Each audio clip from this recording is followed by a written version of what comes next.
बोलो विष्णु भगवान की जय, बोलो लक्ष्मी नारायण की जय, बोलो एकादशी महात्म की जय। मोहिनी एकादशी महात्म। हाँ जी, युधिष्ठिर ने पूछा है जनार्दन, वैशाख मास में शुक्ल पक्ष में, वैशाख मास के शुक्ल पक्ष में किस नाम की एकादशी होती है, उसका क्या फल होता है तथा उसके लिए कौन सी विधि है। भगवान श्री कृष्ण बोले, हे महाराज, पूर्व काल में परम बुद्धिमान श्री रामचंद्र जी ने महर्षि वशिष्ठ जी से यही बात पूछी थी जिसे आज तुम मुझसे पूछ रहे हो। श्री राम ने कहा था, हे भगवान, जो समस्त पापों का क्षय तथा सब प्रकार के दुखों का निवारण करने वाला व्रतों में उत्तम व्रत हो, उसे मैं सुनना चाहता हूँ। तब श्री वशिष्ठ जी बोले, हे श्री राम, तुमने बहुत उत्तम बात पूछी है। मनुष्य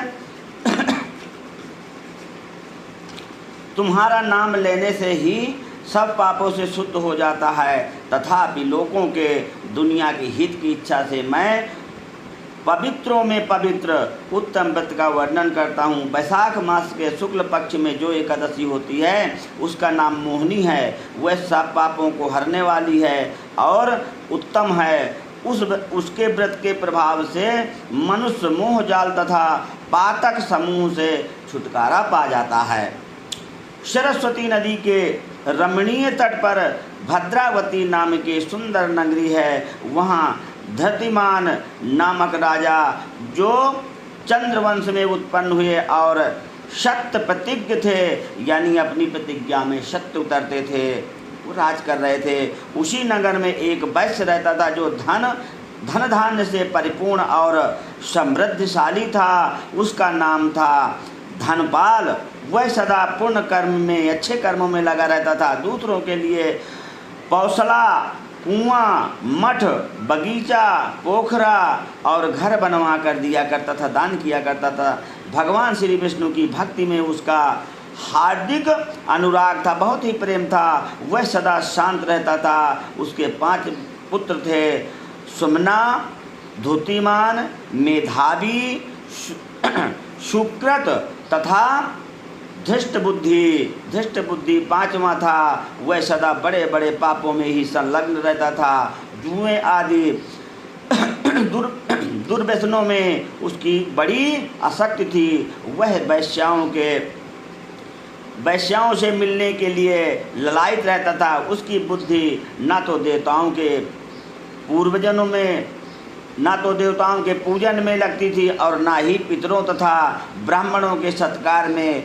वह दुष्टात्मा अन्याय के मार्ग पर चलकर पिता का धन बर्बाद किया करता था। एक दिन वह वैश्या के गले में बाहें डालकर चौराहे पर घूम रहा था। तब पिता ने उसे देख लिया और उसे घर से निकाल दिया तथा बंधु बांधवों ने भी उसका परित्याग कर दिया। अब वह दिन रात दुख और शोक में डूबा रहता था। कष्ट पर कष्ट उठाता हुआ इधर उधर भटकने लगा। एक दिन किसी पुण्य के उदय होने से वह महर्षि कौंडिक के आश्रम पर जा पहुंचा। वैशाख का महीना था।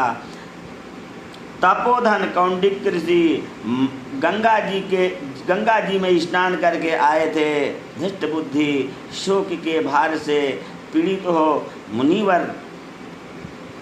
मुनिवर कौंडिक के पास गया और हाथ जोड़ करके कहने लगा,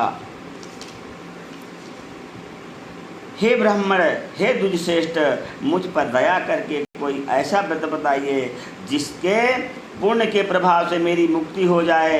कौंडिक ऋषि बोले, वैशाख के शुक्ल पक्ष में मोहिनी नाम से प्रसिद्ध एकादशी व्रत करो। मोहिनी को उपवास करने पर प्राणियों के अनेकों जन्मों के किए हुए मेरु पर्वत के जैसे महान पाप भी नष्ट हो जाते हैं। वशिष्ठ जी कहते हैं, श्री रामचंद्र जी, मुनि का यह वचन सुन करके धृष्ट बुद्धि का चित्र प्रसन्न हो गया। उसने कौंडिक के उपदेश के अनुसार विधि विधान पूर्वक मोहिनी एकादशी का व्रत किया।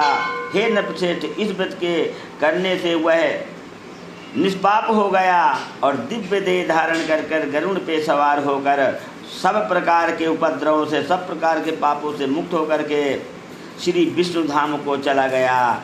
इस प्रकार वह मोहिनी का व्रत बहुत उत्तम है और इसको हर मनुष्य को करना चाहिए।